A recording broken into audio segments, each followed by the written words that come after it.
C'est l'ébullition dans l'ancien abri du Marin, tout juste racheté par une ancienne avocate d'affaires parisienne. À l'intérieur de cette grande bâtisse classée monument historique, tout a été démoli pour retrouver l'esprit du lieu créé en 1903 par Jacques de Tézac, photographe et bienfaiteur. Et comme autrefois, la Maison des Lumières sera ouverte à tous. Je suis très contente de voir toute cette installation dans cet endroit qui est magnifique, magique, qui va porter la Maison des Lumières, notre projet pour longtemps je crois, avec les Douarnenez, pour les Bretons aussi. Ce lieu veut offrir le meilleur de l'art contemporain. Un exemple avec cette installation spéciale Crachin, très déroutante.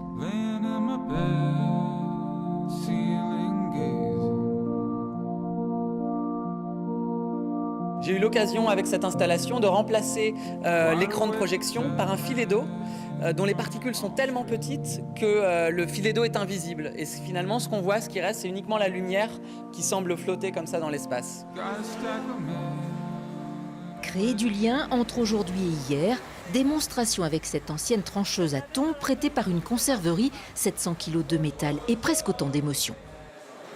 C'était très important pour nous de rendre hommage au fond, aux pêcheurs, mais aussi aux ouvrières qui ont travaillé aussi longtemps les conserveries, avec cette machine qui est très belle. Et par ailleurs, il y a un film 3D qui a été fait avec pour montrer quel lien on peut faire entre l'histoire de cette ville et la modernité et l'art d'aujourd'hui. L'artiste douarneniste Yann Kersalé s'est associé à cette mise en lumière qui préfigure un projet bien plus ambitieux avec le rachat de l'ancienne usine Chancerelle, non loin de là.